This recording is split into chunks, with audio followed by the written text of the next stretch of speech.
sobrang NATO. Bilang dalawa.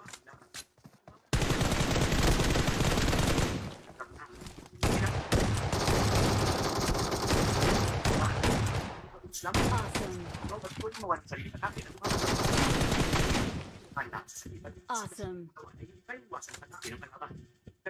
Awesome. Ang nakasanayan na natin ng Clive Jesse.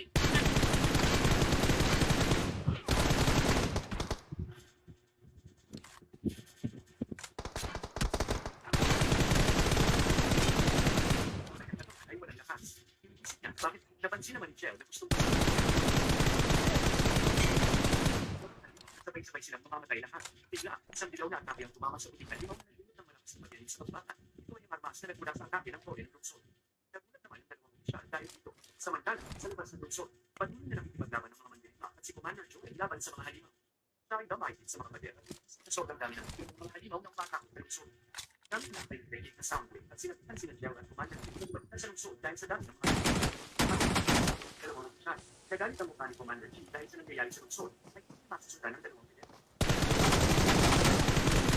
Hindi sila dapat silang bumalik bago pa makapasok ang mga halimaw. Awesome. Sinara ni Commander G ang kanyang dahil sa inis. Pagkatapos, agad itong tumakbo pabalik sa lungsod.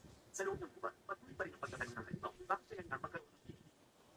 Makapaniwala na ang isang tao na katulad ka ay kayang gamitin ang kapangyarihan ng demonyo tulad nila. At isang berdeng liwanag ang nabuo. Dahil ito sa direksyon ng katawan. Bakit sa tawag ng sugo? Nagulat naman ang pansin na kayang gamitin ang pagpapagaling na mula sa isang putay na halip. Nagsimula na lumabas ang alangan ng tao. Nalaman niya na ito ay dahil sa 1-2-2 na inaabsorb ito ng weba.